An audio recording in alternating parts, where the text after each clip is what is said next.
So, broadcast is live. So welcome back to the people who already attended one or two of the panels of the symposium, of the Highrise Symposium, and welcome to the people who are listening to us for the first time, but not the last, I hope, because there are other panels and other sessions for the symposium.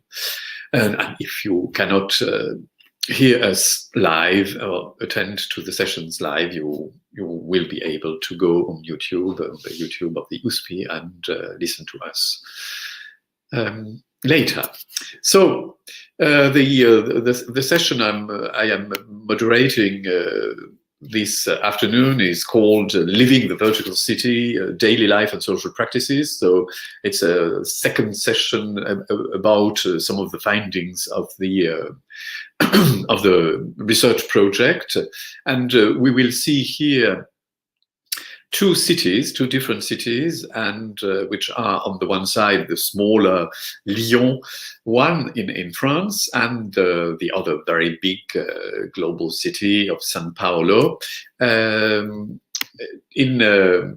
to see so mostly what is on the living part of the vertical city research project, because there are quite a lot of other parts. So there will be 4 speakers today, I hope. The first 2 will mostly look at the living part of the project on a very small scale, on the building scale, on the flat scale, and the individual scale even. And we will begin with the Enora, Acheritogaray, with the elevator, which was really one of the major findings of the fact of living high, in the definition of living high, which is one of the major part of that definition, which differentiates it from the vertical living. And the elevator is one part of the experience. So this will be the first part, the steps of an intimate urban itinerary. And then with Geoffrey Mollé, we will go inside and outside the flat, the relationship between the inside and outside, and with the experience of the city as an atmosphere, the perspectives for the production of the city, with a question mark. So he will answer that question in his presentation later. And then we will have we will go at another scale, with the relationship between high-rises, residential high-rises, and the city, through first social spatial practices with Camila Moreno, scalar adjustment and interaction with the urban transformation process associated with verticalization in São Paulo, and last but not least, Paula Barros, high-rise and well-being. What does the evidence indicate? And I will stop here and give the floor to just Enora, who will now make her presentation. Hello. And share her screen with everybody. So, okay, I'm sharing. Okay, do you see my screen and can you hear me, as Manuel Lapierre said yesterday and this morning? Yes, perfect, thank you. So, hello, I'm very pleased to be here, and I would like to say thank you, to the international team, for giving me the opportunity to present my work. And I would really like to thank you, Manuel Lapierre and Christian Montés, with whom I did my master degree and my internship as a junior researcher. So I took part of the INER project because I was obviously very interested about verticality and high-rise living, but also because I was very curious about one object, the elevator, that is shaping our imagination, especially from movies, literature, and even in theater. So today, I would like to start my presentation by drawing your attention on the new extraordinary agile virtual assistants that the Tisan Group elevator group presents. And they said that the elevator is as the next major innovation in our journey toward creating a galaxy of unparalleled connectivity and personalization, a galaxy where technology instantly and seamlessly connects people and places, work and leisure, and reality and dreams. So what a promise, and what I found interesting is that the elevators have become the markers of the promotion of the tower. And it's interesting because it implies that they are the heart of high-rise living experiences. So if you are interested about this new technological innovation, you can maybe further check the video, which is very funny. So some researchers, such as Stefan Graham, have bring elevator travel centrally into discussions about the cultural politics of urban space from a Marxist critical perspective. And today, I propose to offer another perspective, starting from the point that within vertical cities, elevator has become not only an emblem of high-rise building, because it makes high-rise living possible, but also an ordinary and a daily component of high-rise living. Given that it is the most popular form of urban transport, according to some geographers. So, drawing on the new geography of architecture supported by Jacobs and Highrise, I propose today to explore the way in which the experiences of elevator rides are shaping material and immaterial senses of high-rise living. So I adopt the approach supported by Jacob and Highrise, which suggests the tower as a relational process, because I found that it was quite stimulating, because it defines verticality as a result of the co-construction of the relationship between the inhabitants and the tower in the material, immaterial, and intimate dimensions. So there is therefore no stable definitions of what the experience of the lift, of the elevator would be in high-rise building, and of what it will bring into discussions for high-rise living. But a research posture would be to question the residents' relations to the lift through the prism of daily practices and relations.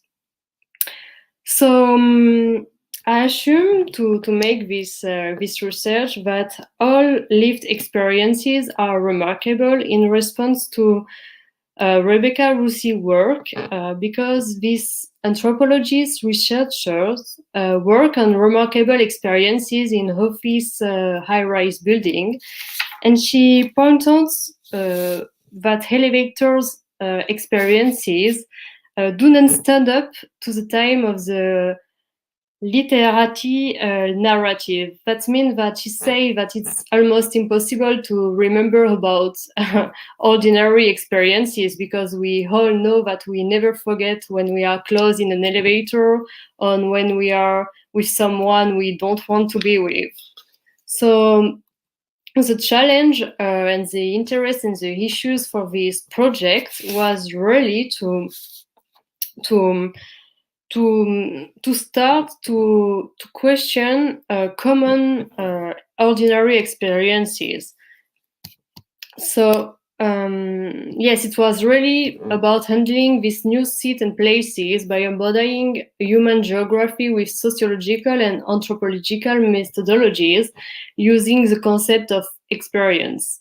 And even if the experience is a concept that is inexhaustible, because there are so much experiences in elevators because of so much factors, it was about really focused on interviews, commented works, and mental maps and observations with people during such a long time to be able to share ordinary experiences. So finally, my research sits at the intersection of three main topics in urban geography to embrace the everyday experiences. So the daily mobility, microgeographies and sociabilities, and atmospheres in urban spaces. So to do this research, I chose a case study very well known in Lyon because of its particularity. So the Presqu'île 2 is the name of the high-rise building, and it's one of the residential high-rise building in Lyon. And as Christian Montés said this morning, there is not so much.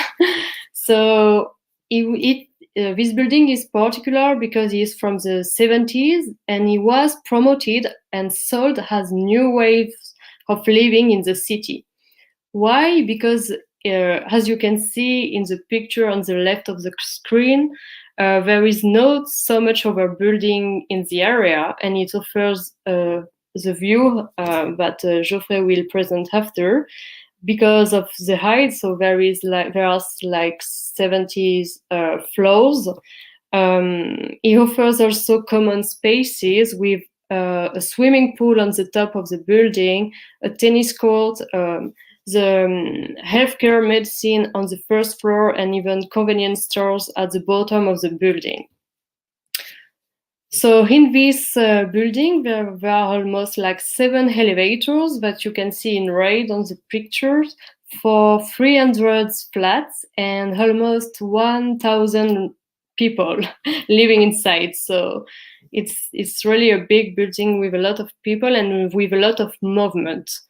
So according to the co-architect of this building, these architectural and spatial dimensions aims to promote a city within a city, the expression of which I assume is actively involved in the experience or in the daily experiences and practices of elevators and in high-rise living. So now I will start to present some findings because there is so much. So I choose to identify 3 relevant stages of a lift journeys to structure the presentation and to introduce the most operative concept and different levels of lift experiences, but this is not exhaustive, of course. So first, from the 4th floor, I studied that in relation to the scale of the tower, it was quite interesting that the feeling of freedom seems to go hand in hand with the possibility of taking the lift. That is to say, of moving around without physical efforts. So this feeling is particularly emphasized by the inhabitants who never thought they could live high up, because because of the physical efforts, for example. So from the 4th floor, this feeling of freedom is given by the possibility to take the stairs whenever there is an ordinary breakdown, because as Christian Montés said in the introductions, like high-rise buildings suffer from the image of social housing, and when the elevator always breaks down, for example. So while accessibility only makes sense because it expresses the need to travel, looking at daily mobility from each flat leads to an understanding of the issues involved in differentiating experiences according to the criteria of accessibility and dependency, and according to the degree of acceptability of the elevator dependencies to move. Secondly, in the 4th floor, it was very interesting to see how it was important to negotiate its identity inside the building through the elevator. Because, of course, we all meet people in the elevator, and from the ground floor to the 4th one, certain forms of sociability come together on the landing, in front of, in and out the lift, and they have specific characteristics due to the living floor. So, as Sarah here, for example, I put a quote from Sarah. It is a question of managing one's identity in the big city. Why in the big city? It's because in the 1st floor of this building, there are like some services like for example, medicine or others, professional, some professionals. So yes, this the resident of the first floor developed tactics depending on the affluence, on sexual gender, on people feelings, on familiarities, as well as strategies that suggest way of being in the cab. So, for example, Sarah told me that she prefers to be on the corner of the cab when she didn't know someone, or when she was with male gender people. So yes, so I analyze it as a manifestation of microgeographies that determine the way in which the inhabitants on the first floor experience and shared their relation to the building and verticality. So here, this Sarah is, for example, a case study, and she drew me how the way in which she prefers to be in the cab, as you can see on the mental maps.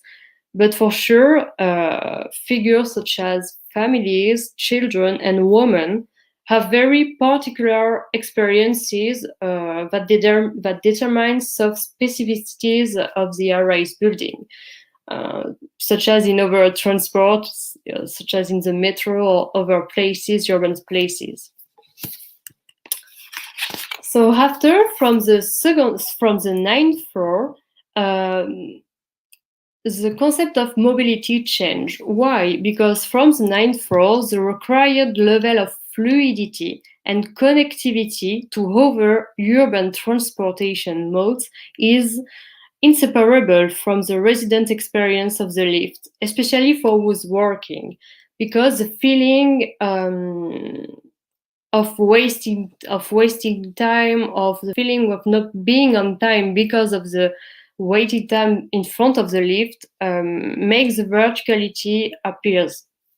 So just like for public transport, elevator times are evaluated and even calculated to be part of the daily urban itinerary.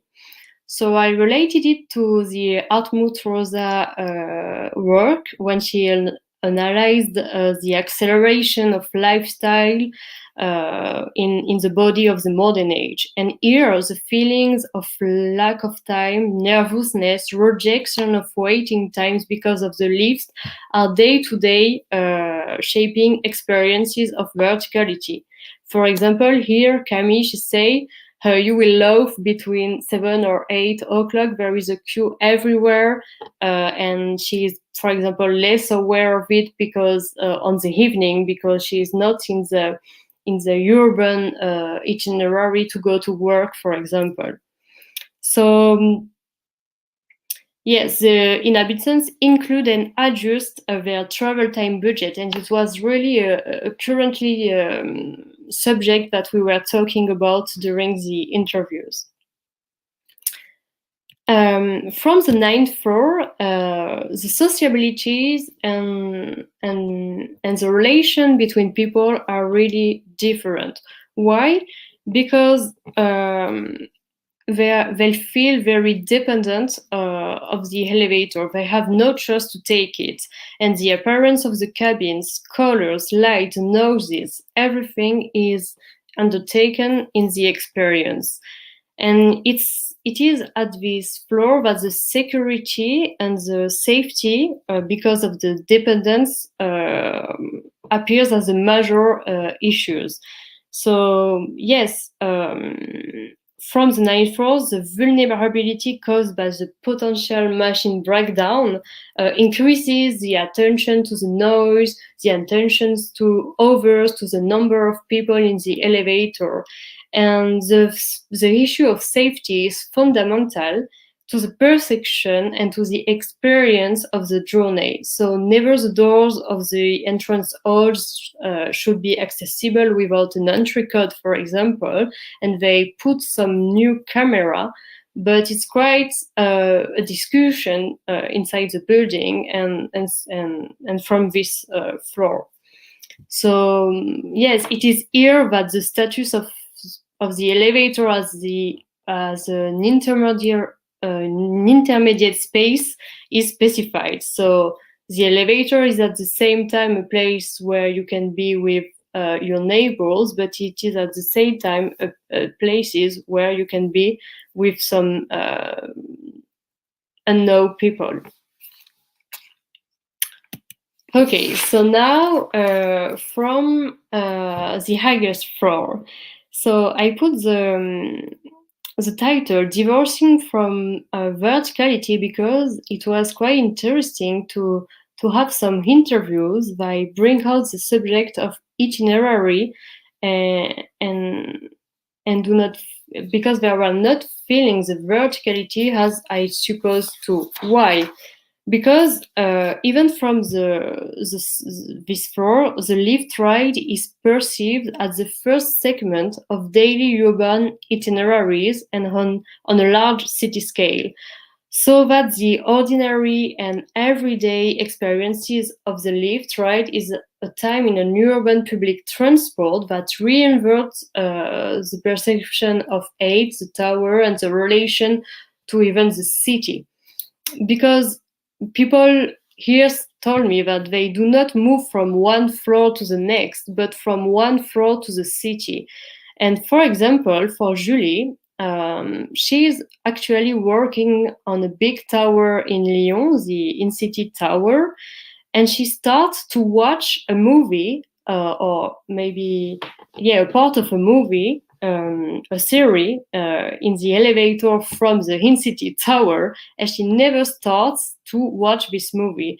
And she points out that she never even feel coming back home and change her away and go to the elevator. So as in the urban transport, during the lift ride, the phone or the tablets or series movies act as a mobile of individualism that permits to dive into intimacy and on ordinary virtual spaces, even forgotten that we are going to the top floor on an high-rise building. So yes, the lift can be also a moment when urban scales are forgotten. So finally, I wanted to explore the fact that the elevator can be a new kind of space in a vertical city, a space in which you can have some intimacy. So Julie and her boyfriend, Jan, from this floor told me and compares the elevator to the bathroom and to the shower. So it was quite interesting. And this comparison to the bathroom highlights how symbolic intimacy is created in the cabin. Maybe it is a moment where we can do what we want without when we are alone, especially. So this behavior and feelings often happen during the return at the end of the day, and thus the lift will be the moment, the space is so special that it will be found nowhere else. So it will be a space-time that is actually difficult to define, an intermediate space between home and city, inside and outside, private and public, but a more intimated space than those drawn by the big city. So in that regard, the relationship of the inhabitants with verticality is also the result of the solitary experiences in the cabin or with very close friends or neighbors. So finally, to end this presentation, I would like to say that during my research, the elevator, the atmosphere of the elevator, the social practices, and even the elevator as a urban transport were very discussed even in the building by all the people. It was very an important subject for the residents. And now with the COVID crisis, I think we have some more perspective to ask because of the COVID crisis. Maybe places such as or urban transport such as elevator have maybe become one of the only ordinary spaces capable of bringing back urban life to such inhabitants. That's mean like moving around, meeting people, going to the city, or even escaping from the city by living in this high-rise building. And I think that now questioning then the expressions that define high-rise building as cities in the cities is very significant, because with more than 1,000 inhabitants in the Presqu'île, it is more than the half of the inhabitants of my village in Toulouse, from which I'm speaking right now, thanks to the virtual assistants.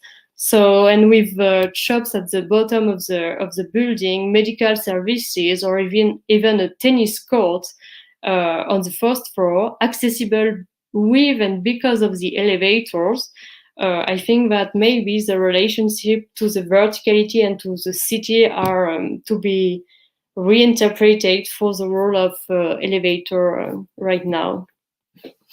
Okay, so thank you for listening, and hopefully it was on a good timing. It was perfect. 22 minutes. So you took the usual 10% more. No, it's absolutely perfect. And thank you very, very much for that. I'm seeing if no, there are for now no comments from the audience. So we will go now up once more with Geoffrey, who will talk about some other atmospheres. So Geoffrey is slowly coming here. So hello, Geoffrey, and the floor is yours. You can share. You have to unmute first, because if not.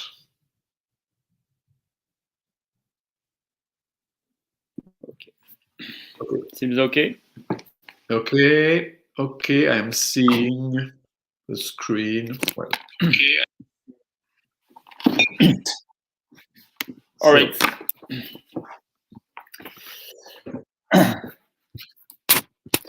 Okay, so hello everybody. I'm Geoffrey Mollé. I'm very happy to be here. Even if the perspective of doing it in live would have been such a better thing, but this is how it is. So I'm fourth year of PhD in the University of Lyon and Saint-Etienne, and I'm glad to have the opportunity to present you to my research. This presentation is entitled "Experiencing the City as an Atmosphere: Which Perspective for the Production of the City?"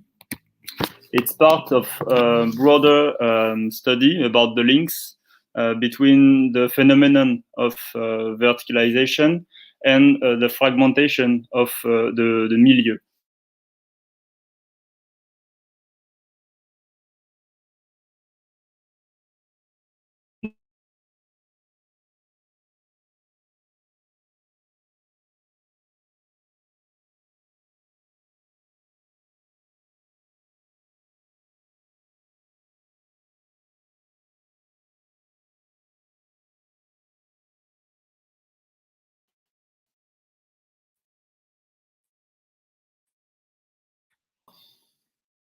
I think troubles. Is that okay? Now you are back.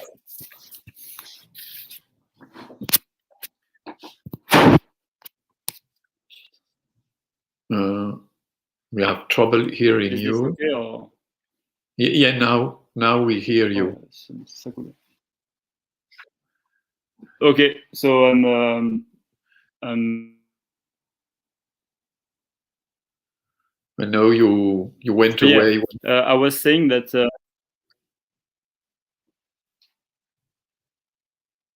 Yes, we hear. Going on. Yeah, go on. Okay, so I was saying that they use the word milieu in French to point out the difference between environment and the milieu, environment which has been characterized by methodology as the physical, factual, and objective part of the milieu. It says the things you can maybe see, the things objective that can be measurable, but also the milieu also includes a phenomenal, sensitive, and subjective part. Okay.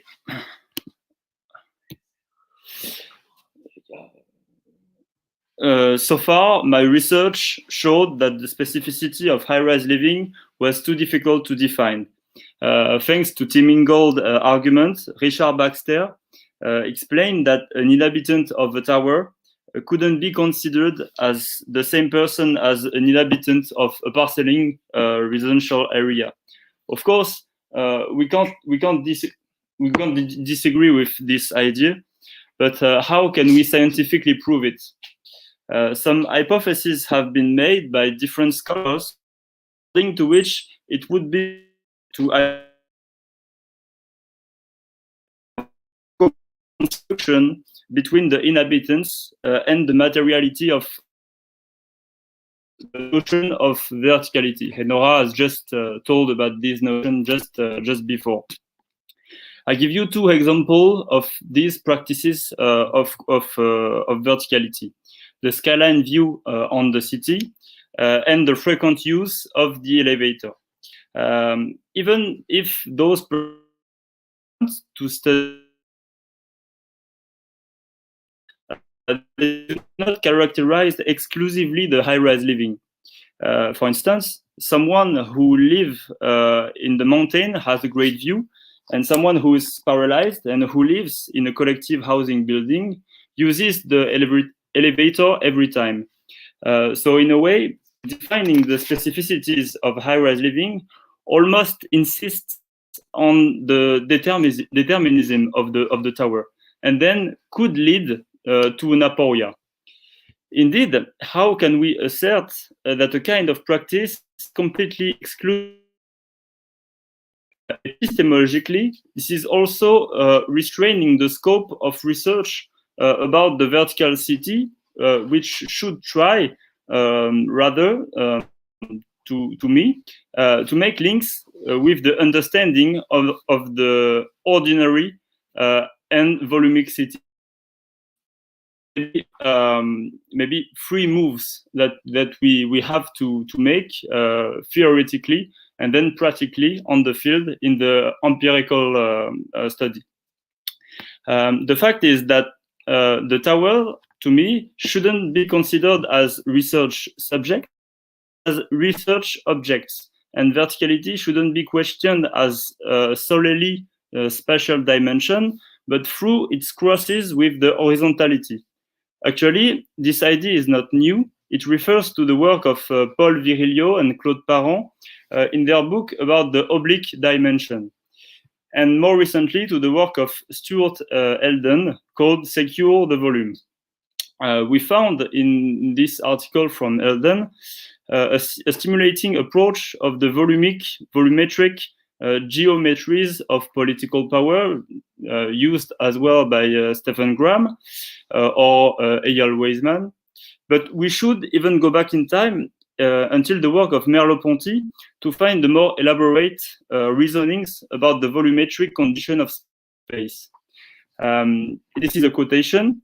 The depth grows behind the height, he says, which means that the question of height is useful to discuss both the volume of the ordinary city and the volumetric experience of the city. This relationship between the city as a volumic or volumetric environment and the city experienced volume is at the core of my presentation. Here, in this slide, I tried to express the two notions of height and depth through the photographical medium. The panoptic representation, so on the right side of the slide, shows the gradual gain of space from the first floors to the last floors. It is a panoptic photographies that have been taken in the Presqu'île 2 building that Enora just presented to you before. On the left part, you have a wide-angle photography that simulates the scope of the field of perception from the roof of a tower. So in both pictures, the use of black and white puts in relief the effects of lights and shadows and show consequently big differences of enlightenment between the highest and the lowest layers of the city. And this is those differences that I'm gonna enter in detail about. So first, through an ecological approach of height and depth, using the theory of ecological approach to visual from James Gibson. According to James Gibson, we can consider height as an affording spatiality, insofar as it offers, as you go up, increased availability to the events of the environment. For instance, from a higher point of view, you're benefiting from a longer sunshine time, and I think the picture is like illustrating this idea. While you're at the same time opened to the contingency of urban life. It says a plurality of events could occur if you're higher, because you may perceive more elements. This theory of James Gibson helps understand the external condition, as Darwin named them, of the city's volume experience. Moreover, it shows that this volumic perceived space is not a pure abstraction of the mind. It is something which is ecological, meaning that it's a contextual volumic space, depending on the building environment of the observer, as well as the daylight of another source of light, which make possible the perception itself. Thanks to James Gibson theory,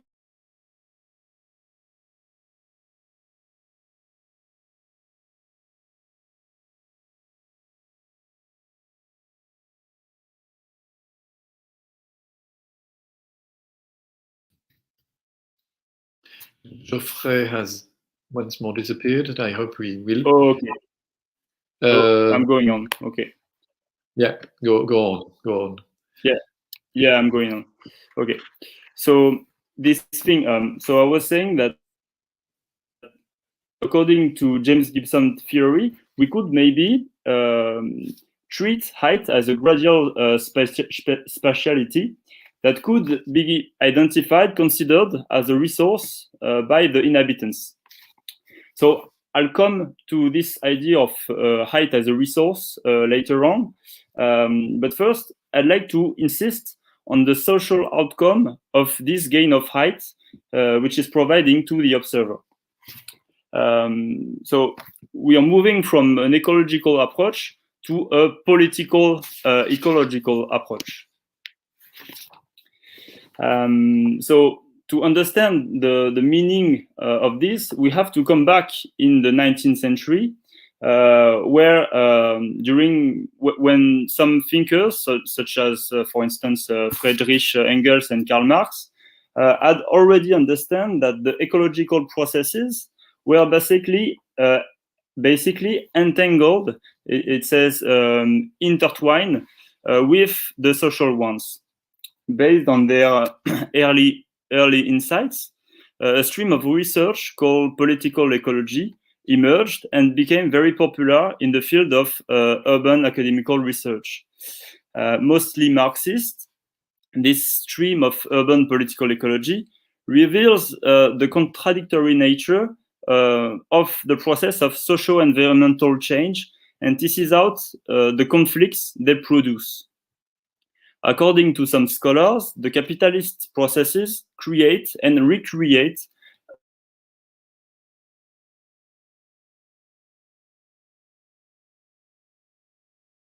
uneven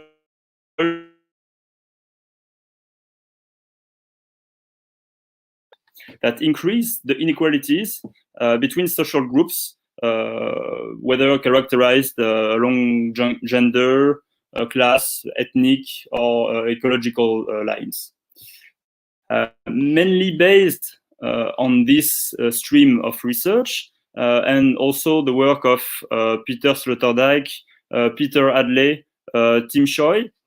Stephen Graham published in 2015 an article in the review City called Life Support, the Political Ecology of Urban Air, that develops the social-political outcomes of the accessibility to the air in big cities. So I won't read all of the quotation, but I can let you do it if you want.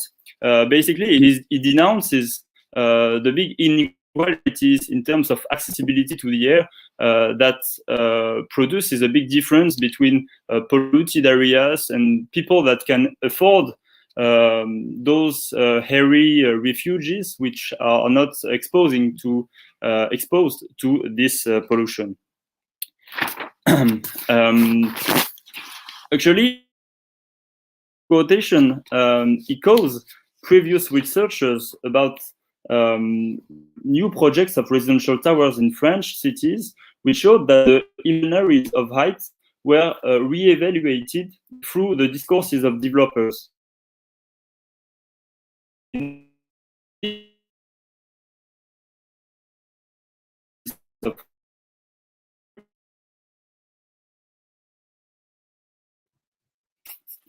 Okay, I'm going on. Sorry for the disturbance.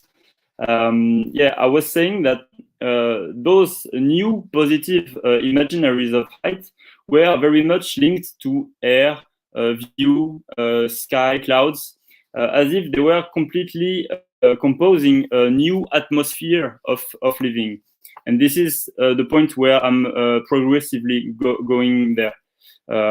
So we could be tempted, as Stephen Graham did, to denounce the process of luxification of skies, which made height as a socio-environmentally stratified spatiality. But we have to keep in mind that emerge in very central strategic areas in France or in Lyon are not representative of the amount of residential tower still standing. So you can see it on the map actually.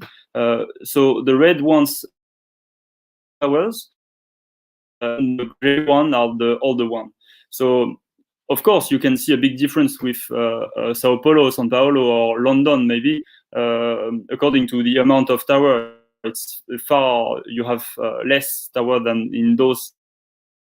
But in a way, this is also why it is very interesting, because accessing to those high stratas layers of the city became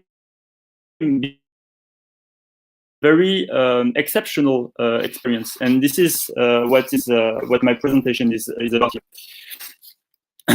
So even if it has been shown that the price of housing increase with height, we cannot simply rely on economics and commercial discourses about new tower to assert the segregative condition of height, because this condition of being segregative, different, diverse, is also a matter of experience.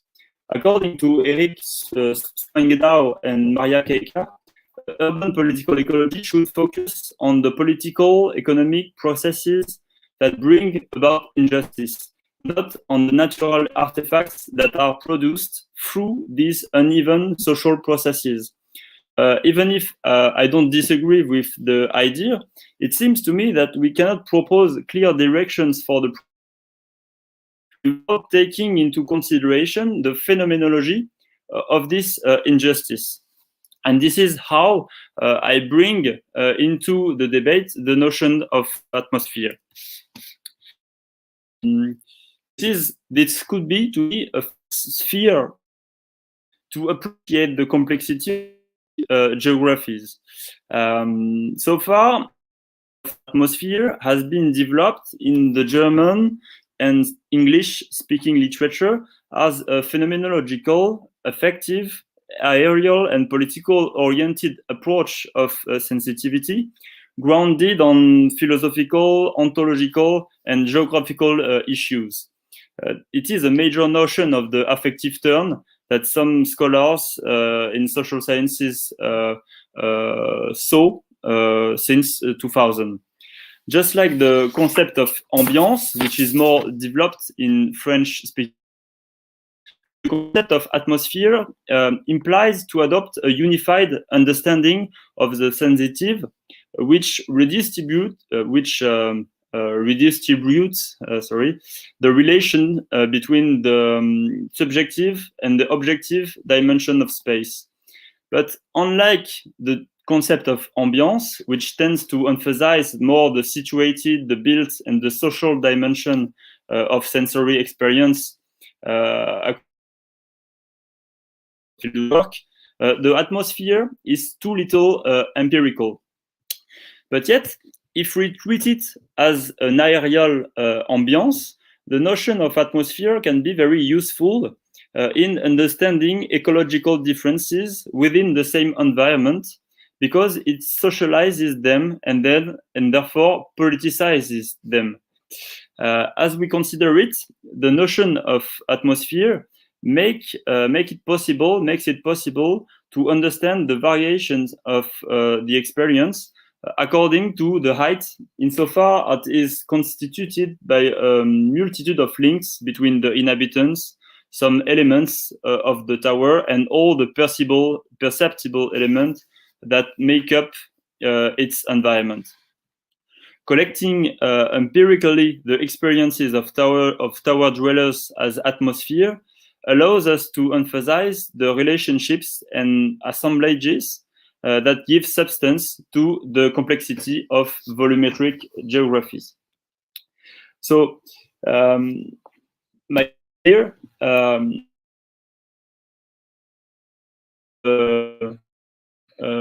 findings, the results that could be that they had, that I have now, the notion of atmosphere. First,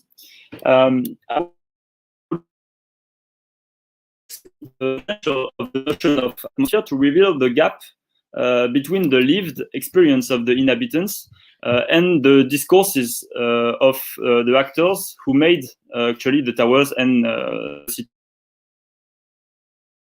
new Highrise apartment building.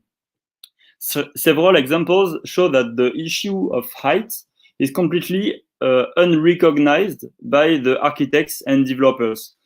In Rennes, for instance, the panoramic project is at the heart of big controversies between residents who are suing the developer Kaufman and Broad because under the wind, the metal cladding, so facade, produces a strident noise that disrupts the life of residents every day. I may just make you listen.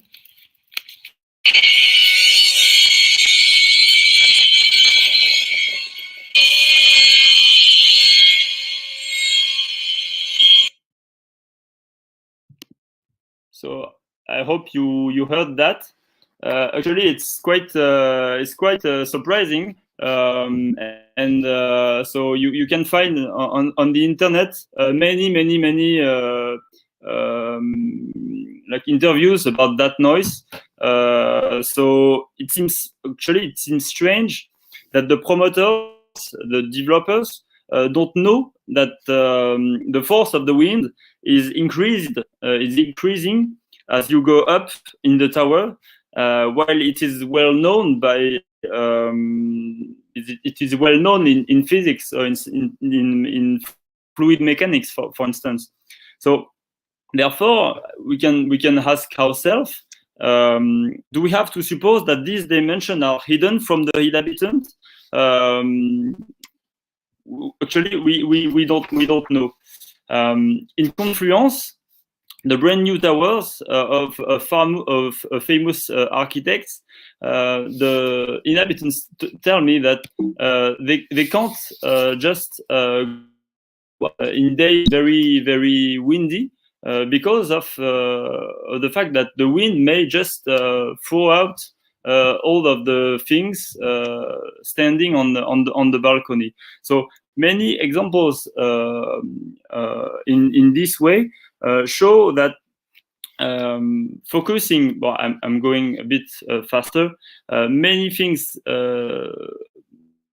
that show that focusing on the addition of makes it able to effect of the standardization construction methods, because it doesn't take into the account of the plenty of relation between the living experience and its environmental context. Today, these relationships are still considered by developers on a visual level as landscape manufactured atmosphere, which shows the complexity of ours. In contemporary rural quarters, where words are wide,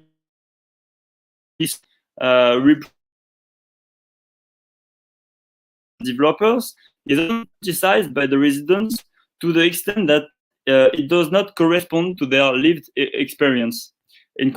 For example, is the reality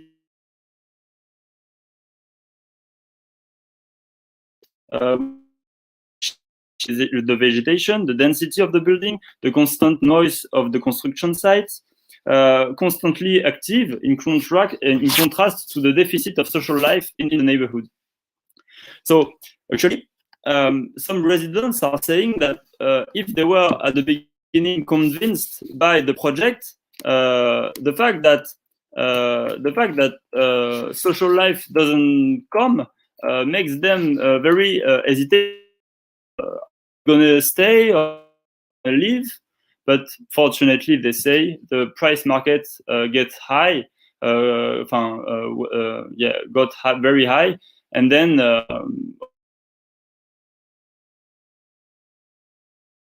live back in the countryside.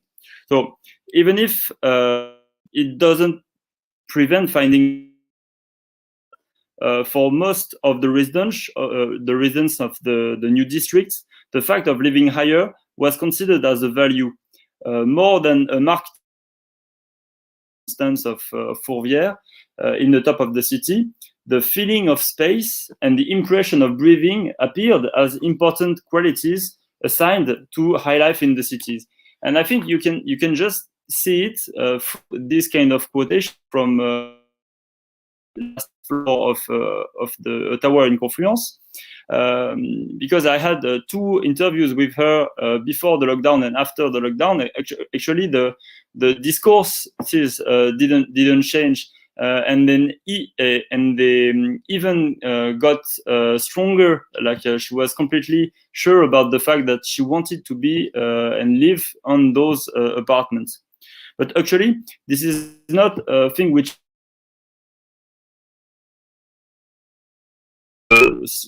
the middle class person, because I found also those kinds of arguments in the social housing.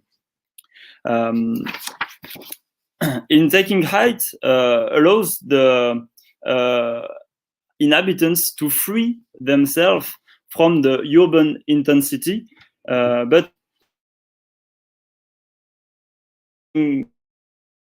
going high can be kind of a freedom. The city remains as an emitting source, mixes its signal with those, and it's so and it's much that the divide times between the city and the sky, but rather that they incorporate it. Everything the inhabitant incorporates all the experience as a temperated way along. According to Tim Ingold, he says that the experience of air is fundamental because it's a matter of temperance of the life of the being life. So, while some scientific work already work on human photosynthesis, we understand that height gain is concomitant with a form of acclimatization that takes place over time. it is not. It is no longer just a question of discussing the surprise, the radical changes in perception, but rather the in-depth action on the body, according to a journal could call almost biological. So to argue in this direction, I would like to end with two examples, which for me stem from a polysensory experience involving a plurality of causal regimes, according to a multiscalar dimensions between elements resulting from both the technical environment and the natural environment. It says two examples of a hidden situation. The sounds of the city, to which we could add the smells sometimes, are never evoked on the discourses of developers, while they constitute an essential part of high life. When combined with climatic elements, they interfere in the composition of atmospheres, whether in a positive way, as you can see, or in a negative way. Until now, the building I'm living in Lyon had a non-used commercial floor, ground floor, and the fast food restaurant recently moved there. While the entrance to the fast food restaurant overlooks the Guillotière Square, its ventilation is oriented on the entrance of my building, which in front of the door gives off an unpleasant odor, smell, that is even stronger on hot days. But my apartment is on this side of the building, but since I am located on the 7th floor, the smell does not reach me, which is different from the neighbors of the 4th that I met. So this is a quotation. It's horrible, no way to avoid it. It infiltrates everywhere in my room when the window is open, but the thing is that we have no choice to create a draft when with the other side during the heat wave. So that in the living room, when we look out onto the square, the smells of the fast food that comes from behind us come in our full face.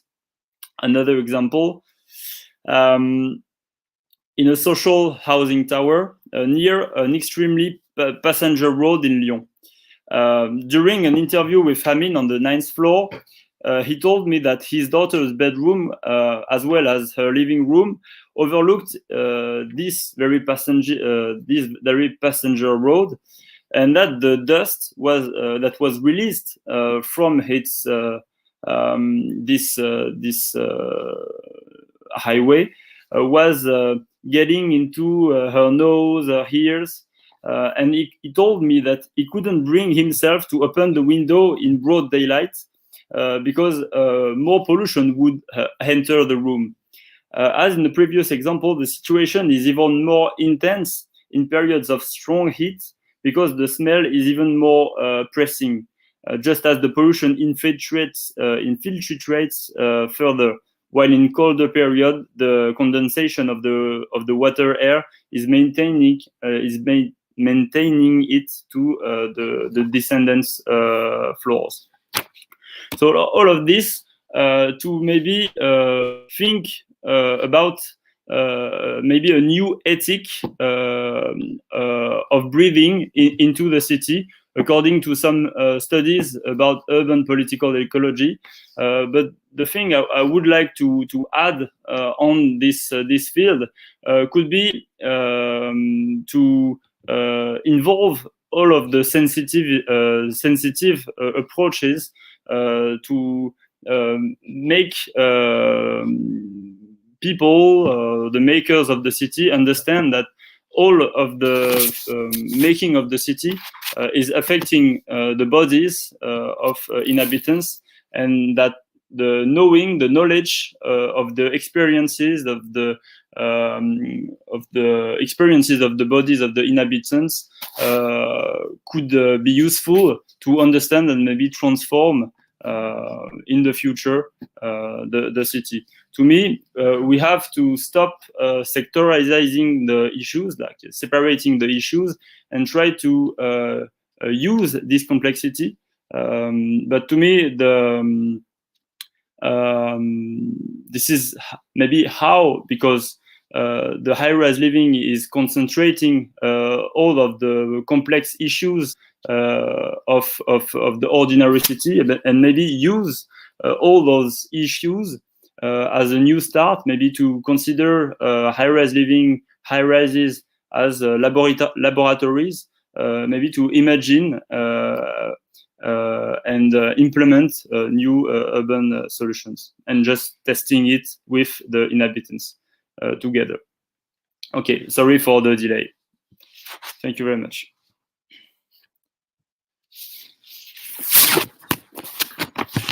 Thank you very much, Geoffrey. There are no questions or comments in the comments part, so we will leave that for the end. And I am now asking Camila to make her presentation. Yeah. Hi, I'm sharing the screen. Yeah. And I will disappear.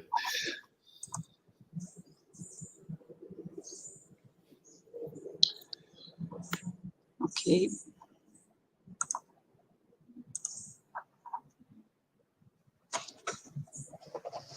Christian, if you need, interrupt me because I'm lost to the stream here, okay? So, I will present some procedures and results of the Highrise project, which point to social spatial practices as the locus of adjustment and scalar interaction of the urban transformation process. I need to thank the IAU-USP professors, students, and researchers who participated in the Highrise project, especially in the field research phase that I will address in this presentation. We planned to carry out 3 moments to field research, which was not possible due to the pandemic. Even so, we can to highlight some aspects of this phase. I will change the slide. As seen at the opening session today morning, the Highrise project from Brazil developed methodological strategies that sought to highlight the multi-scale of the verticalization process in São Paulo more specifically. For the qualitative or closer analysis of the enterprise and surroundings, the Highrise project worked on the selection of enterprises for field research using an incremental method. At each step of the research, a set of new layers of information about the territorial unit of analysis adopted was added and articulated, from which selection criteria were extracted. Otherwise, we were decided to arbitrarily select an enterprise for a case study in the central area of São Paulo, considering the significant and recent elements of the verticalization process in this region. From this process, we selected 4 high-rise residential projects. Despenha, located in Band 1 of Human Development Index in the region of Penha, northeast zone of São Paulo.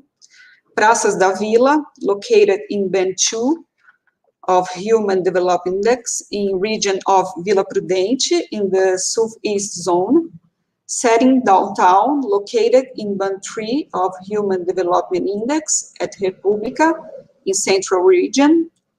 And finally, RG Domingos, located in Band 4 of Human Development Index in the region of Vila Suzana in the west zone of São Paulo.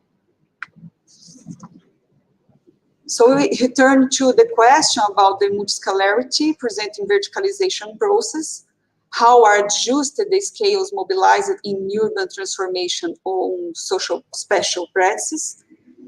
And the diagram expresses the synthesis of the scalar reading process that brought together at the same time some aspects related to the verticalization process as a urban transformation process in São Paulo. Through the diagram, it can be seen that such aspects: the urban use instruments, because we think about the relationship between the strategic urban project, the territorial restructuring, and the verticalization process. The general demography and social economic data, its spatial distribution, and its temporal transformation too. The uses established in the territories with a focus on what we consider as elements that attracted collective social practice. Mobility, which links the urban structure, its flows and accessibility aspects. The urban morphology and landscape from the implantation situations of the project under study to more general conformations, and the social spatial practices observed. At this point, we look at the types of practices, their intensity in terms of the number of people involved and their degree of interactions.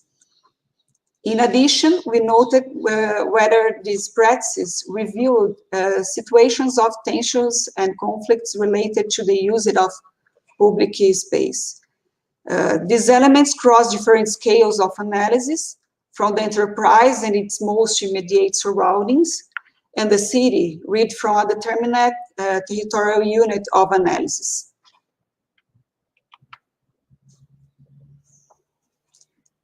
To talk about the select enterprise, I will use some products developed by our team of researchers and fellows, which should be recovered in the next days of the symposium. They are colleges that express some of our perceptions and apprehensions from field research. The selection of setting downtown in the neighborhood Republic, downtown São Paulo, respond to arbitrary criteria. One second, please. Considering the recent process of the housing pattern modification in this area. In addition, the enterprise has a proximity relationship with important public spaces like do Aroche and Praça da República. It also presents a potential environment for social practice perceptions and a set of questions about reconfigure and diverse practices in public spaces.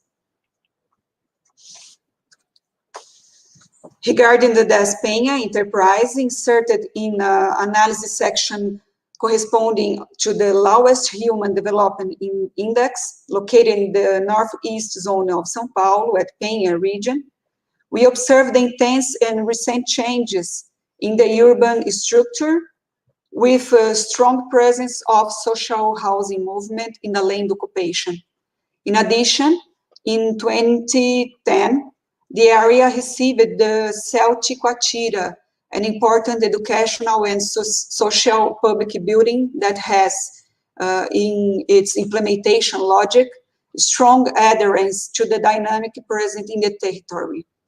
The presence of the Marginal Tietê and the rail line, the proximity to the Penha subway station, and the temporalities present in this consolidated neighborhood of the city, we're also decisive for the selection of this case study. The enterprise, built by developer Cury, was delivered in 2018 with subsidies from the Minha Casa Minha Vida housing program, and is part of a set of 4 vertical condominiums, namely Des Penha, Des Ticoatira, Mérito Penha, and Mérito Ticoatira. The selection of the Praças da Vila project in Vila Prudente, southeast zone of São Paulo, considered the construction of the Vila Prudente subway and monorail stations, a big and important structure related to urban mobility, located 300 meters from the project.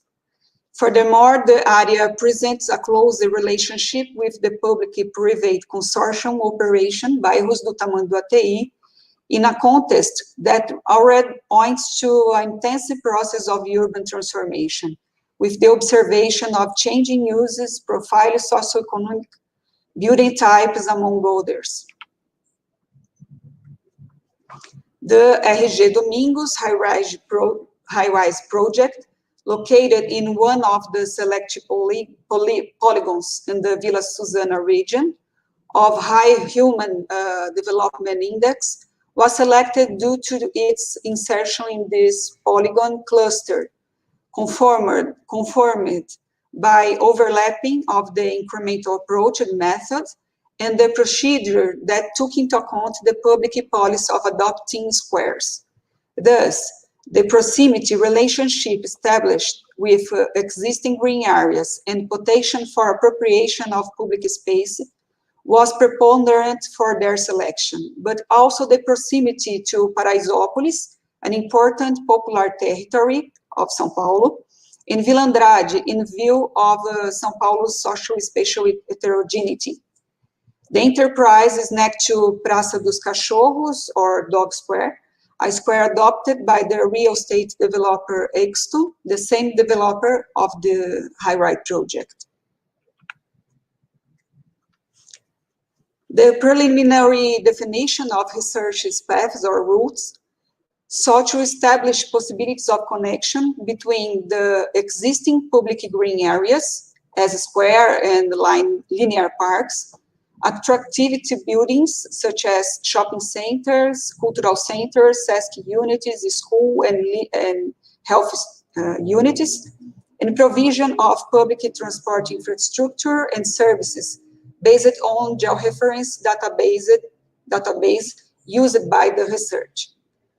For each field situation, that is analytical enterprise or high-rise project in their surroundings, two paths were defined. Two paths were defined. One to be taken between the morning and lunch peaks or rush hours, and another to be taken between the lunch or afternoon peaks. Specific strategic research points or places for peak times were evaluated to prospective relevant issues to be raised and observed. For the stretches to be recovered between peak hours, some stops were also determined for annotations. In this preparatory phase, field program was also included in session on different days and times for the researchers to be exposed to many and different dynamics, sometimes more related to work and other times more related to leisure. During the morning and lunch peak hours, the researchers were exposed for a prolonged period at subway station close to the project in question or next to the squares that most directly establish relation with them.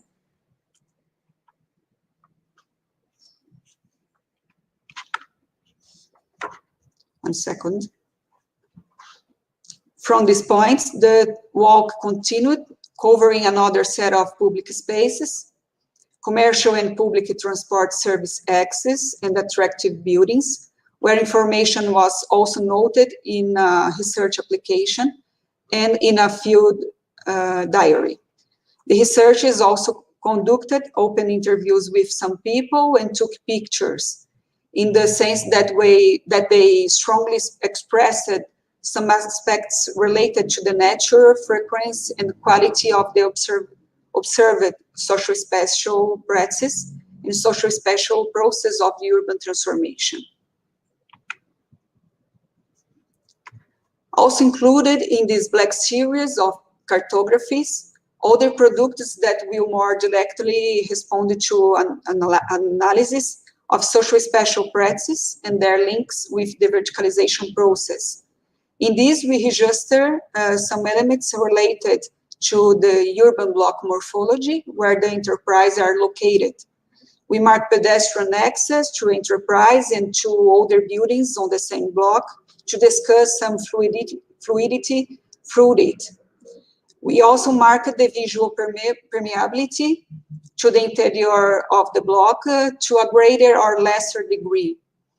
We developed a schematic section of the street are pointed out its layout to analyze the relationship with the ground floor or the basis building, and with the tower of the enterprise itself.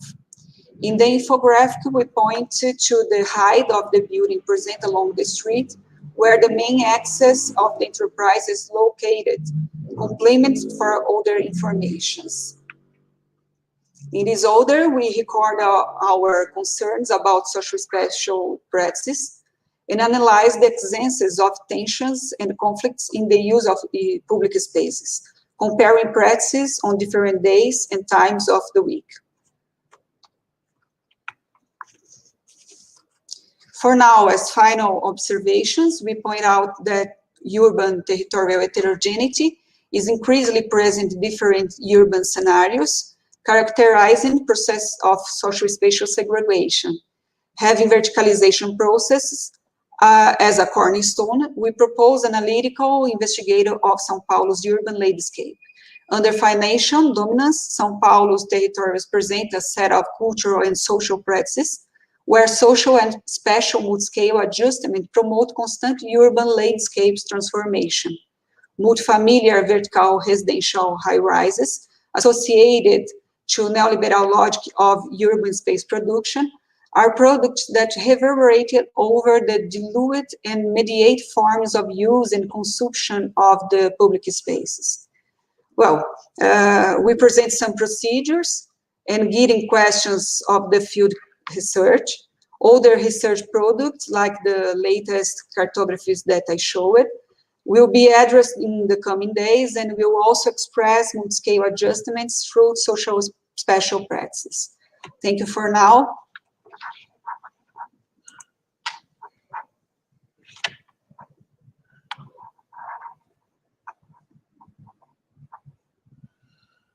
I am muted.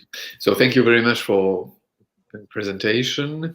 There is only one comment, which is the evolution of the black block morphology infographic is almost emotional for me, by Jan Villeda, that participated in the beginner's idea of this product. Yes, indeed. Which is, and so we will go back to the idea of emotion, also for the researcher at the end of the presentation. So now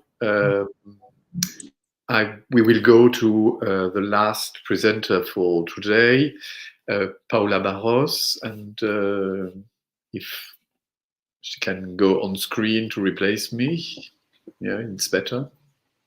So hello, Paula, and it's welcome, and it's now to you. The floor is yours to make your presentation, and I think it will go very well. Thank you very much. Let's see.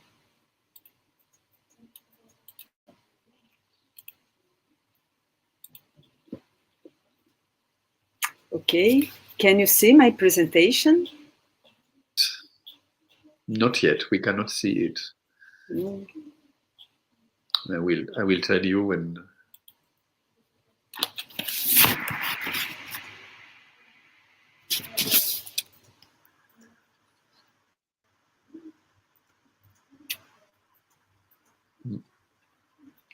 I try again.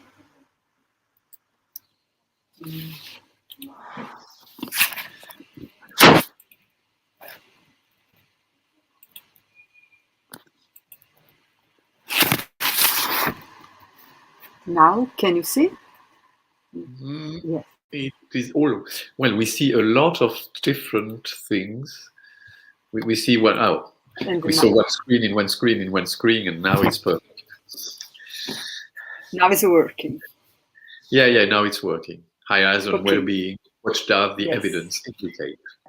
Perfect. Yes. So, firstly, I'd like to thank very much Manuel. And I'm going to present the results of a systematic literature review that I carried out with other researchers. And what we intended to find out was what we know about the interrelationships between high-rise buildings and health.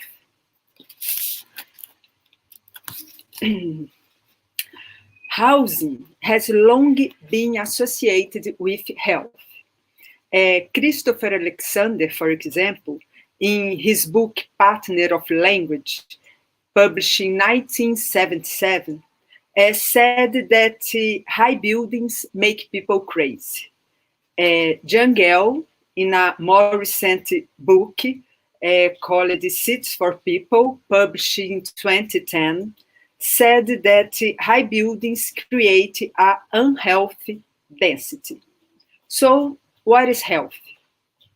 According with the World Health Organization, health is a state of complete physical, mental, and social well-being, and not merely the absence of disease. So, physical, mental, and social well-being have been understood as essential and interrelated aspects of health. For the purposes of the work that I'm going to present, social well-being is defined as the appraisal of one's circumstance and functioning in society.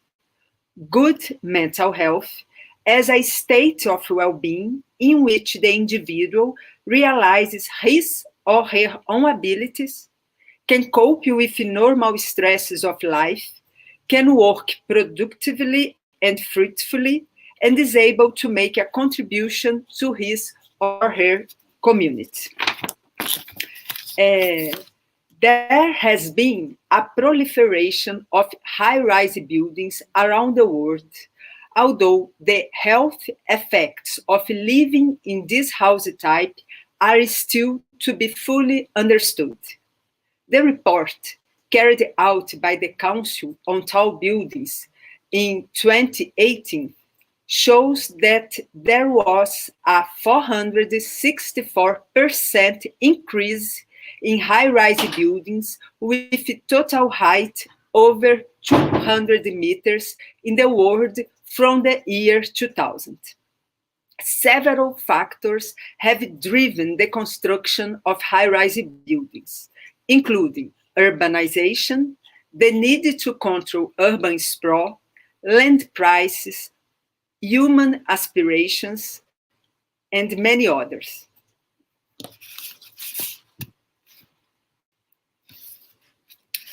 The rapid growth in the height and numbers of high-rises, the long lifestyle of this building type, the demand for upgrading aging high-rise residential buildings, the value of residential spaces to people, and the long-standing associations of housing with health motivated us to carry out a systematic literature review to find out what's known about the interrelationships between high-rise residential buildings, social well-being, and mental health.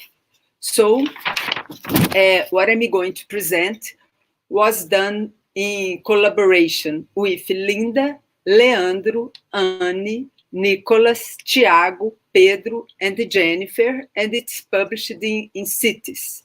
It was published in 2019. I am an architect and town planner, but some of my colleagues are from the public health field, others from economy, and working across disciplines, challenge our assumptions and outlooks, leading to a more holistic appraisal of the available literature.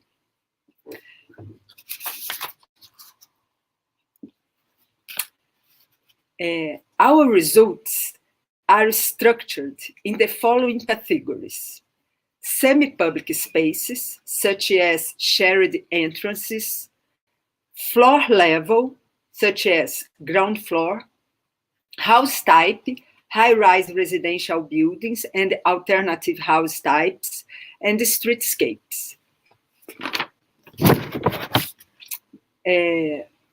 According with the studies that we included in our reviews, semi-public spaces embrace those shared spaces intrinsic to high-rise residential buildings or other house types. Floor level varied across the included studies. High-rise residential building denotes a physical structure with at least 4 stories that necessarily, but not exclusively, contains a number of private residences reached via a shared entrance, stairwell, and/or lift. And the streetscape is used to refer to all elements, buildings, urban furniture, sidewalks that define the appearance of a street. The images that I used to illustrate this presentation are buildings built as part of the program Vila Viva. They are vertical housings built for low-income communities from the aglomerado Barragem Santa Lúcia. In our literature review, the overarching category social well-being includes a range of social variables, such as social contacts, antisocial behavior, social network, sense of well-being, sense of community, membership, sense of control, sense of cohesion, social capital, and social support. Mental health embraces both affective outcomes, such as quality of life, mood, as well mental illness, such as depression. This may be directly or indirectly influenced by high-rise living. So, the results. Semi-public spaces. The empirical research that we analyzed found that narrow and dark staircases and elevators are spaces likely to inhibit social interaction. If social interactions are too short and infrequent, residents may not experience a sense of social support, a necessary condition for the development of more complex domains of social well-being, such as social cohesion. The results showed that communal areas behind the high-rises are related to worse social effects, such as higher perception of antisocial behavior, lower sense of control. Shared entrances were reported to be associated with lower sense of control, safety, and privacy. The findings of the studies included in our literature review show that semi-public spaces intrinsic to high-rises are not necessarily bad for social well-being and mental health. But some physical and spatial configurations are worse than others for human quality of life. Those physical and spatial configurations that inhibit expressions of territorial claims and offer fewer opportunities to surveillance usually are problematic, according to the evidence. The marking of territoriality by personalization, however, does much more than affording the emergence of so-called defensible space, as proposed by Newman. As a mode of communication, personalization of spaces also fosters a sense of attachment and belonging. In addition, the embellishment of semi-public spaces also may impact on their maintenance and attractiveness. By placing plants and paintings in front of the main entrance of their apartments, for example, dwellers extend a sense of control and identity to the corridor. Floor level. Upper floor levels are consistently associated with better social effects. Residential ground floor was potentially problematic due to the lack of control, privacy, and safety. Residents living on higher levels tend to be insulated from the negative effects lower down the building, such as the lack of privacy and the fear of crime. Studies found divergent results on the interrelationship between floor level and mental health. House type. Overall, the evidence shows that although high-rise residential buildings, even those located in the private contexts, are not necessarily associated with poor social well-being and mental health. High-rise residential buildings are related to worse social effects and mental health outcomes than alternative types of housing. Streetscape. Streetscapes framed by high-rises are a better predictor of antisocial behavior or perception of antisocial behavior than those framed by houses. The evidence indicates that the urban design of streetscapes does matter to public health, or rather, the design and arrangement of high-rise residential buildings and some micro-scale physical elements along the streets are likely to influence social well-being and mental health. Opportunities to view the sky and the trees in front of the high-rises tend, according to the evidence, to attenuate the sense of oppressiveness associated with streetscapes walled by high-rise buildings.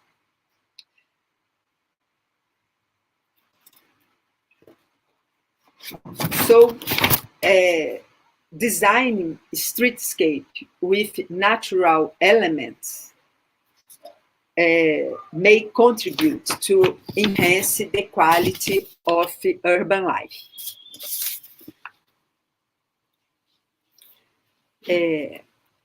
Although this research included the documents available in six major databases, we could not capture all potential valuable evidence from the grey literature, and it's a limitation.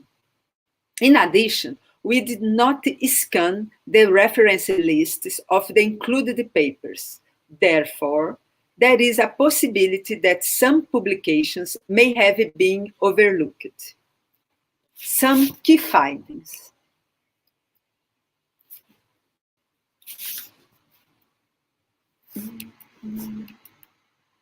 Sorry.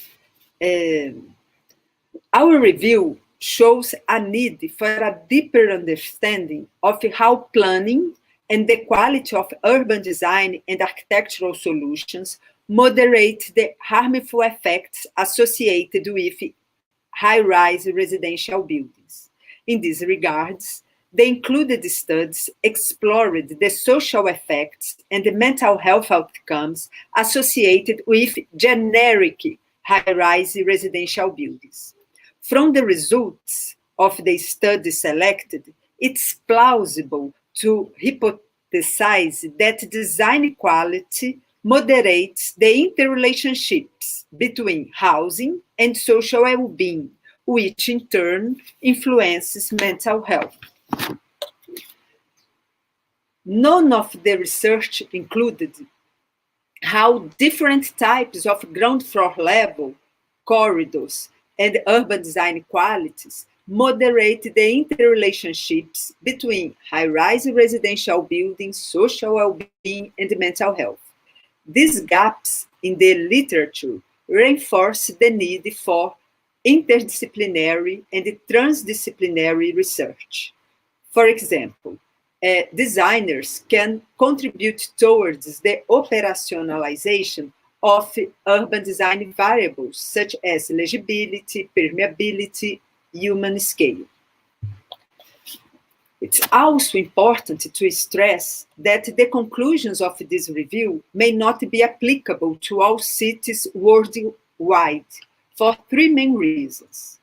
First, the definitions of high-rise housing, social well-being, and mental health are culturally bound.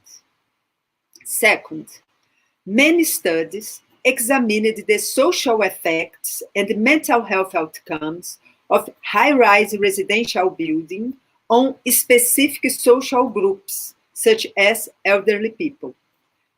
And third, cultural attitudes and norms regarding high-rise dwelling may substantially depend on country and context. So, the complexity of the topic requires more inter- and transdisciplinary work. It's important that future studies bring clear definitions and operationalizations of high-rise housing, social effects, and mental health outcomes. It should be addressed whether the outcomes identified are mostly due to the quality of the design of the high-rise residential buildings or to social class, life cycle stage, gender, or other moderators.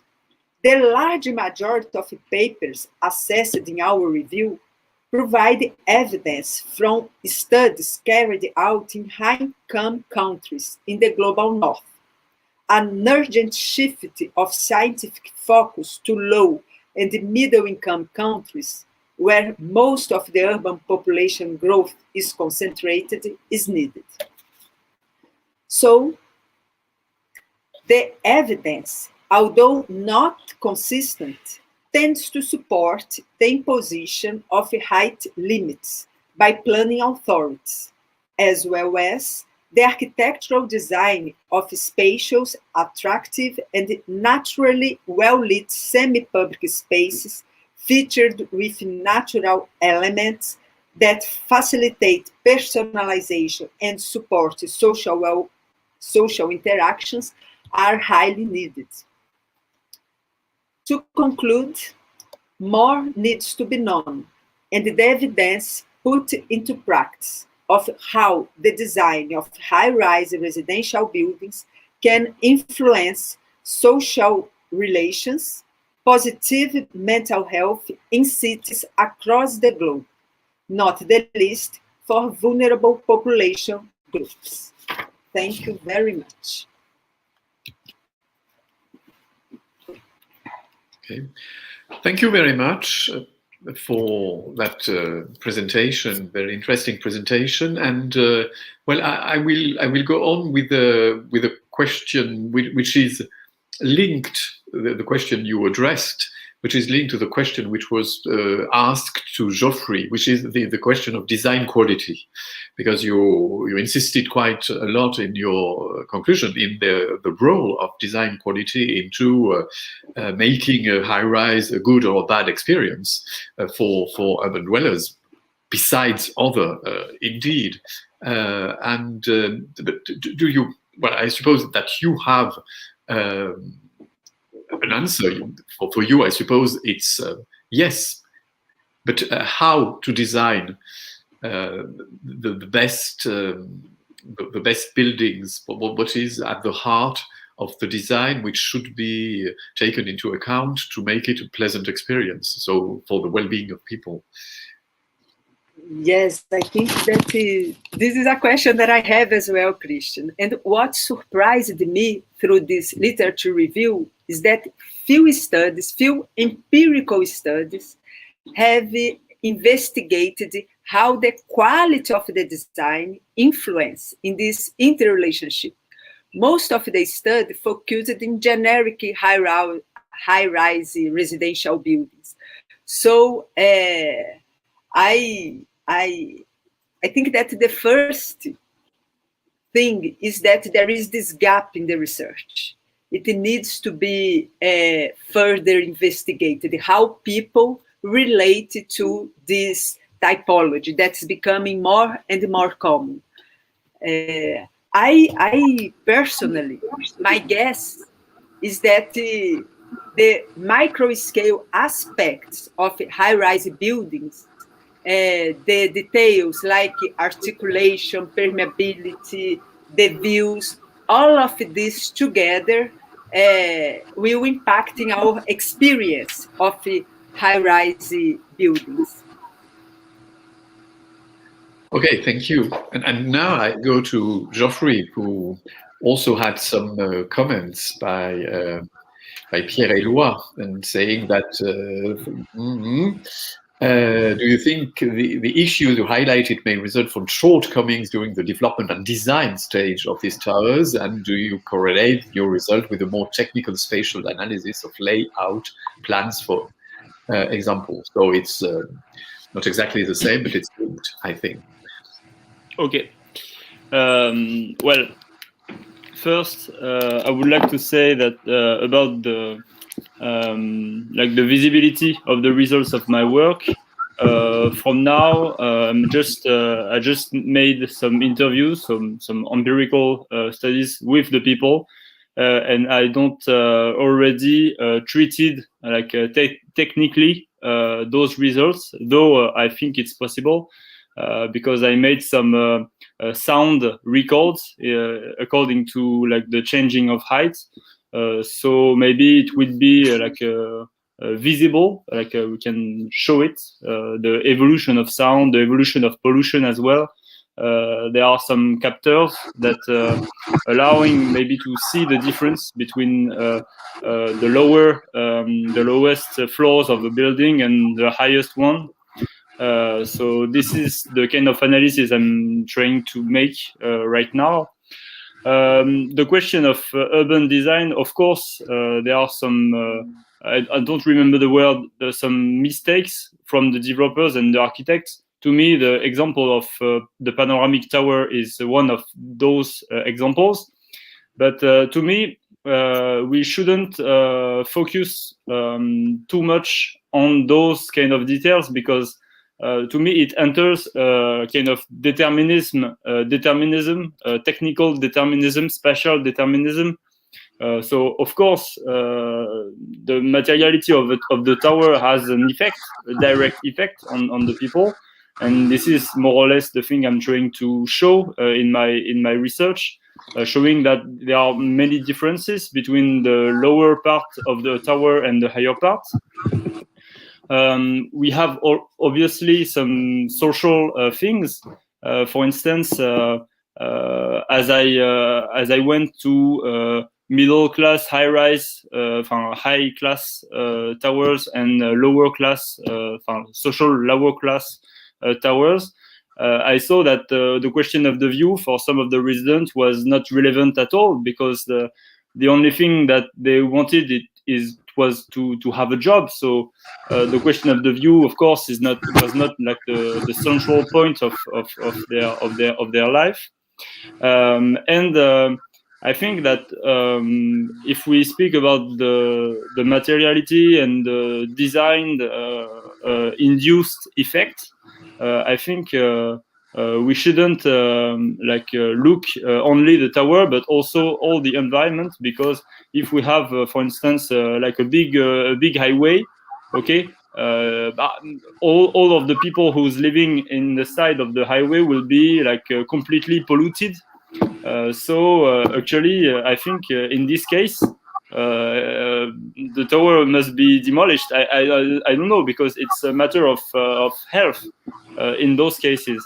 So, but in other cases, the tower are demolished in some, I don't know, some peripheral areas of France, for instance, in French cities, the tower are demolished, while for some of the residents of the tower living in the highest spots is very lived as a positive experience.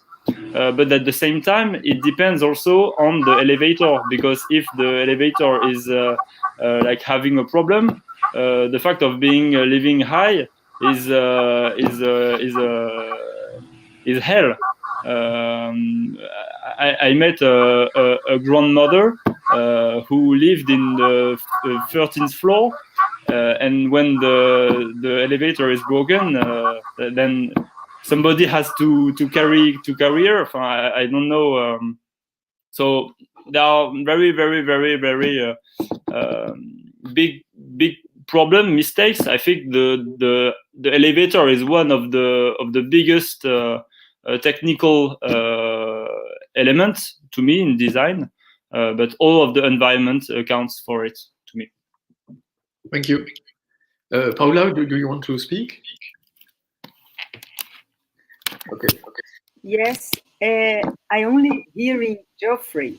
I think he's completely right. You have to think in the building, in the context.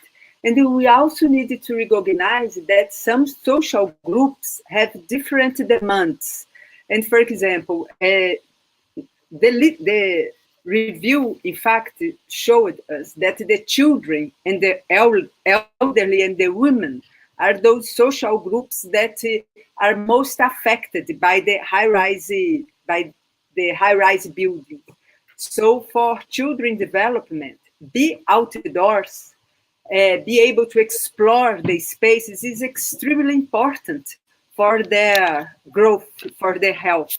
And their freedom are connected to their parents. And so they tend to stay more time at home in an apartment than, for example, children that live in other type of housing.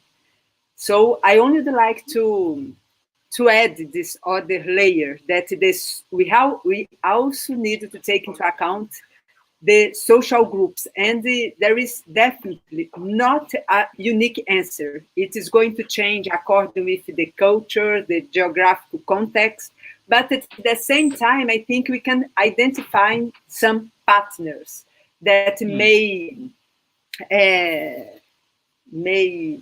guide, may be taken into consideration in the co-design, in the processes of designing high buildings, as well any other architectural building, I think. Geoffrey?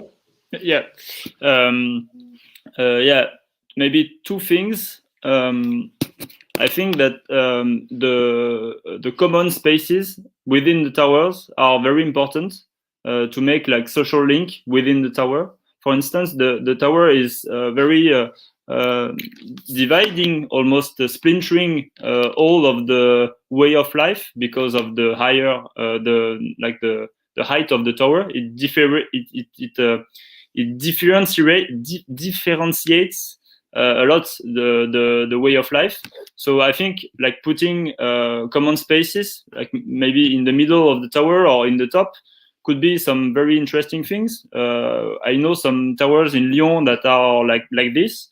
And it's very valuable for the residents, especially for those who live in the lowest part. They can access to the highest part and just I don't know, drink something with the neighborhood, and so it makes like a social cohesion. So for the first element, and for the question of the child, I remember an article from Werner, which is like 1971, something like that, who's saying that it's very bad for children to be like upwards because they just can't go outside because his parents can't watch for him from upwards if he's going, I don't know, around.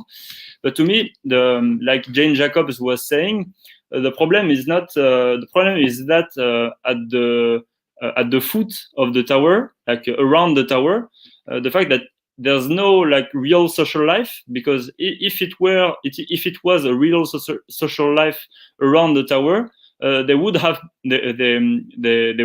been people to look for the children. actually, she says that we don't have to overprotect the children, because actually all of the people in the street can look after the children themselves, actually. So it's if you create a good social life and you trust this social life, then it will be safe for the children. Yes, Paula, you have to unmute. Yeah. Okay, Geoffrey, I totally agree with you. Those buildings that I showed, they are in a favela in Belo Horizonte, the city where I live, and I have been interviewing people from this huge shanty town, and all of them say that they are used to play outdoors. Their parents work all day in the city, and they stay by themselves in the streets playing. And who look for them are their neighbors. So in the shanty town, there is a huge sense of cohesion, a huge sense of community. But when they go to the high rise, then the isolation tends to predominate. And one hypothesis is that the building type does not allow this direct eye contact with the children and so on. So I agree that the issue is the sense of community. But the point is why it's more common in neighborhoods featured with lower houses. This is a question. I don't know the answer, but it's amazing. What I get intrigued is that the children in favela are much better than in these high-rise buildings that were built to enhance their quality of life. When you talk about playing and the exploration and Thank you. There were also other questions about for Enora. A question by a certain Manuel Antonio Lopez Rodriguez Alves. I don't know who that man is. Enora, through you might have seen the question. Though your interviews were focused on intimacy, did you find any indications of vertical segregation? Yes, I would say maybe yes, because it was interesting because some residents actually studied the mechanism of the elevator, and they said, for example, that the people living outside on the top of the building have some priorities.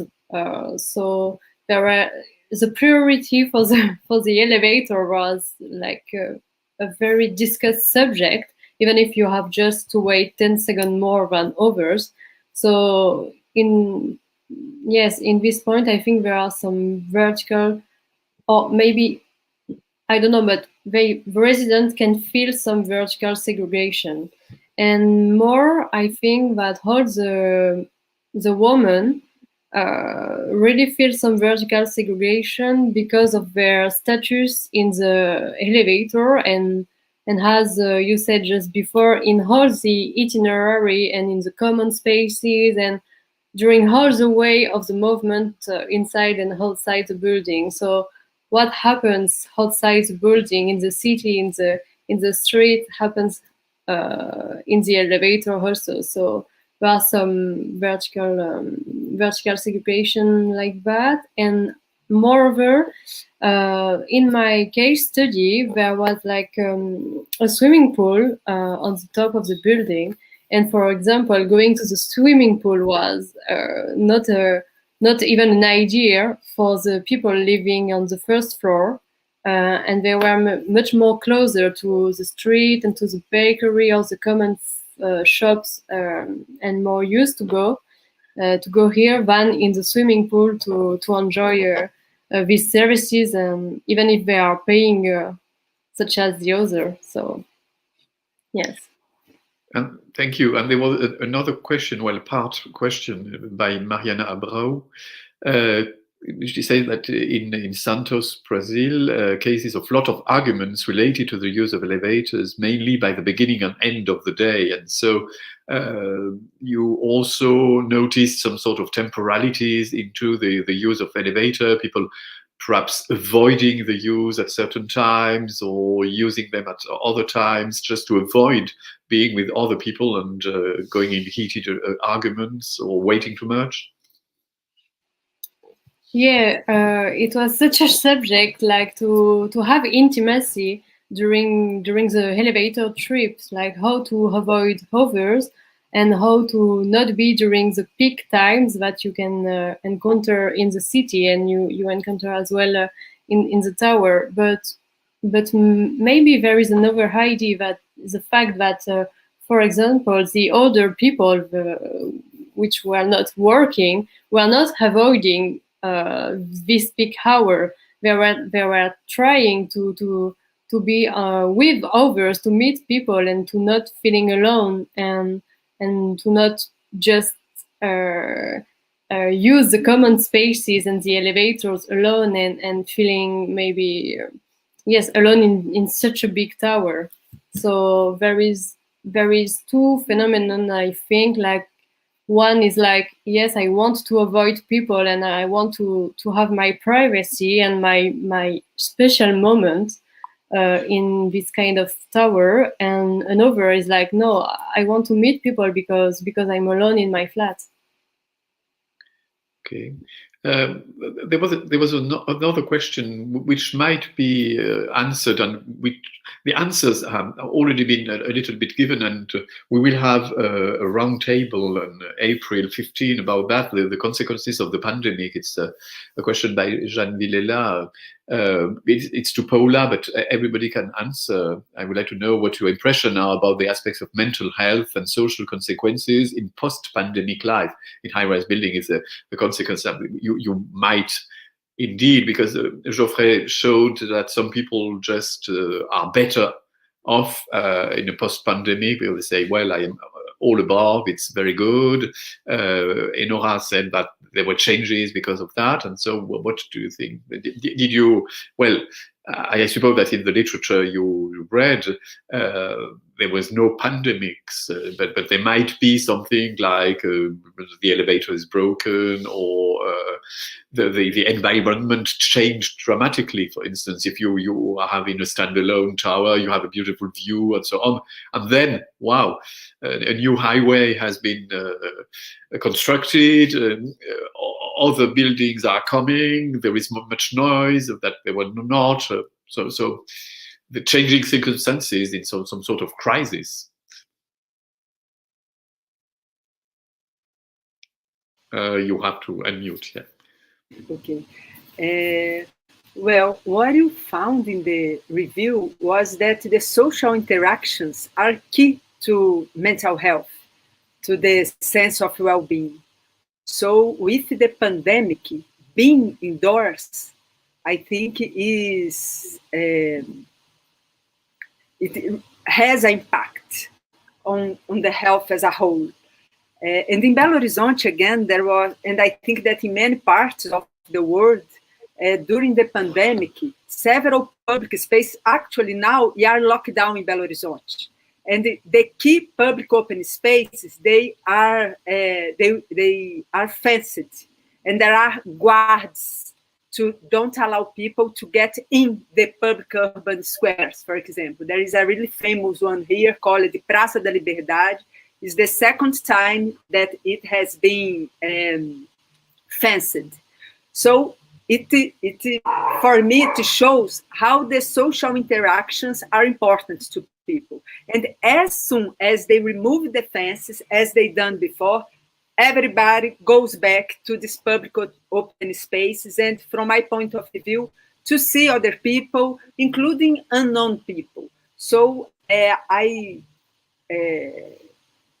looking at the results of the literature review, I think that not be able to meet people, it impacts negatively on our health.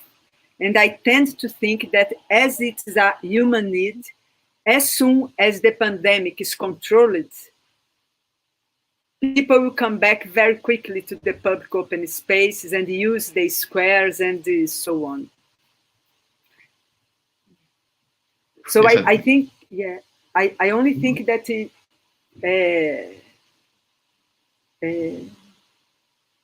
yes, is it. Okay. Geoffrey, Enora, Camila, do you want to add something to what Paula said, or did you already say? Okay. Yes, yes, I could maybe add something. Well, I think it's well known that the effect of pandemia are more powerful, or I would say, how could I say, more bad. Like they have, like that could have some tragic consequences for lower class people. So I found those kind of things going there after the first lockdown, because many people lost their job, and so the fact of losing their job is like something which affects a lot the way they live in the tower. So it's not directly linked with the tower. But at the same time, as I show for Chantal, which is living in the 16 floors of her tower in the middle of Confluence, and which is a retiree, like she doesn't work anymore. So the experience was very easy for her. But for some residents I met, the fact of being opened to the city in the context of lockdown was quite nice, especially because when you're like living in a higher floor, you see that the city is changing completely. The cars are no more passing through the streets, and so the city gets calmer. So much less noise and pollution, and this could be also a way of appreciating the changing city. But of course, I think the social condition is the first maybe factor. But, okay. Manuel, you wanted to make your comments now or at the end of the session? No, I can make them now. They're just very brief. First, just to restate, first of all, thank you for the richness of your contribution and whatever, all the things that great for our reflection. One you already mentioned. I think I hope Paula didn't said everything what she thinks about possible consequences about the pandemic, for leaving something for the round table on the thing on the morning. And the other one is something that that was addressed by both Geoffrey and Enora when they talked about swimming pool. You know, something is happening here. Just a comment. Usually, I mean, middle class, high middle class towers, high-rise residential towers, used to have swimming pool on the ground floor.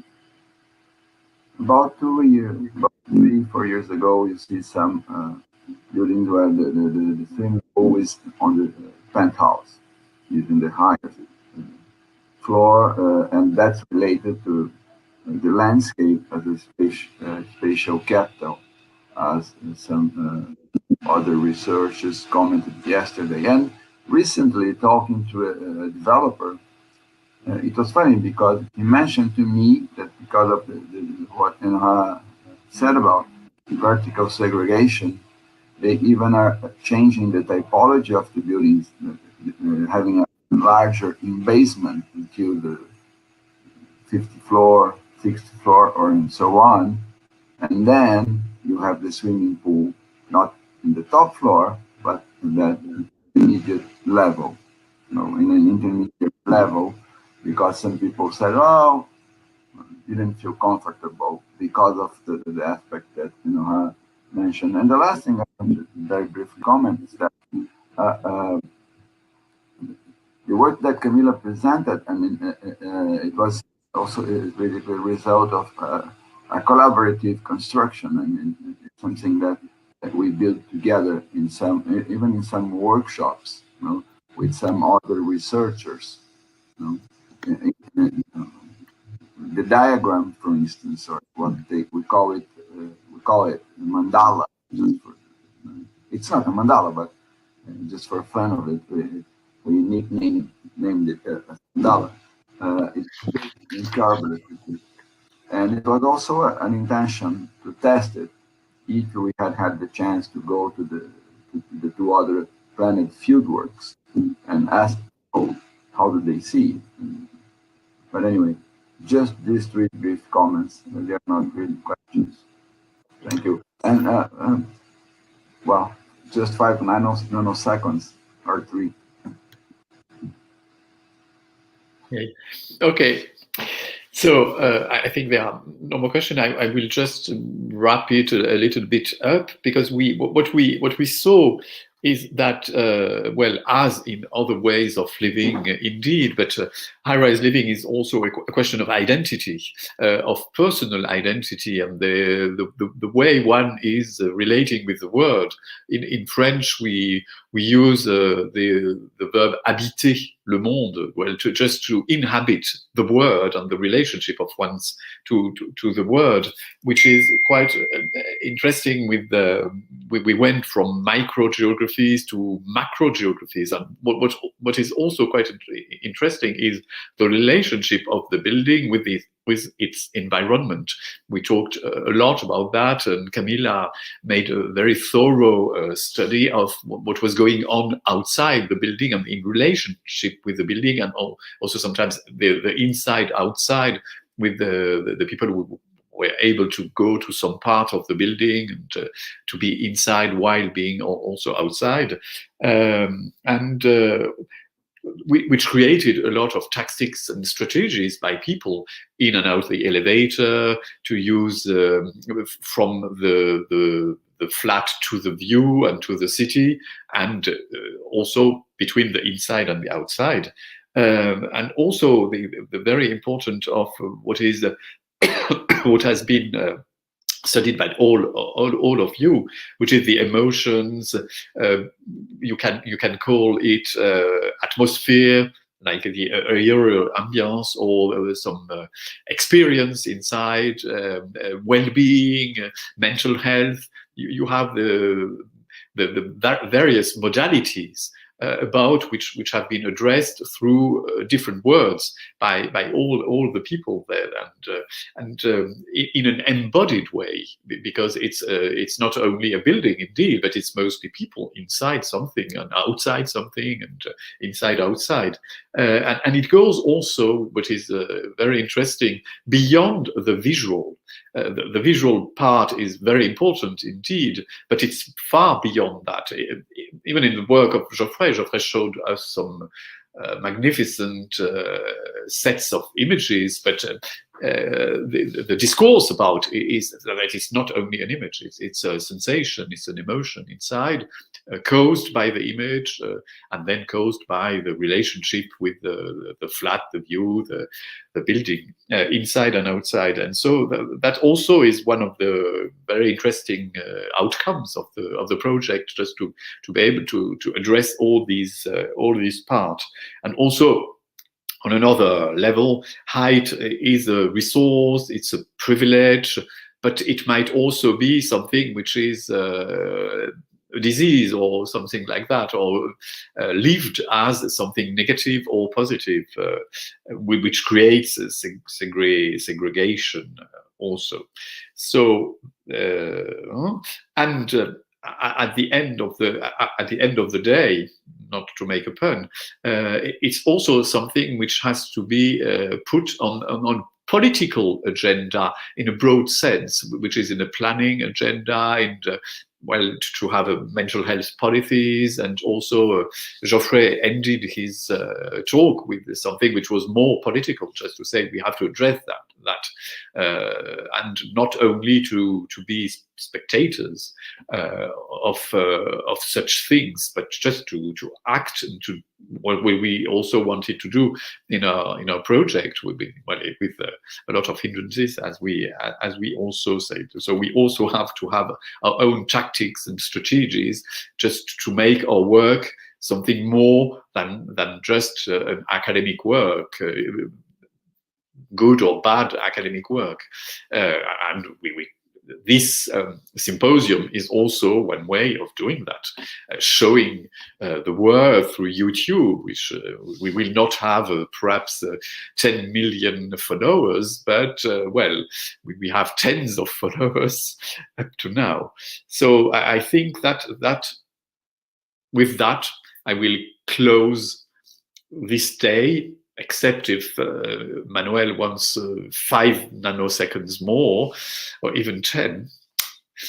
I'm a grand seigneur, as we say in France. So I renew my very heartful thanks to everybody today, the people who presented first, indeed, the beautiful presentation we had, and also the people who in the comments, well, commented, and even for Jeanne Villela, spoiled a little bit, but well, no, it is very good to spoil a little bit for the next stages of the symposium, so that people are just keen on coming back. So I hope to welcome back a lot of you to not tomorrow. Tomorrow we are resting, well, working on other things, but back Thursday morning in Brazil and early afternoon in France. So thanks very much. Christian, just to reinforce it, I mean, I think that the talk on Thursday morning will really be interesting, and I think it's transversal to many of the things that were addressed so far. And I'm referring to Professor Carlos Tapia about his talk about equity, urban equity, and inclusiveness. So I leave here the invitation to meet you again.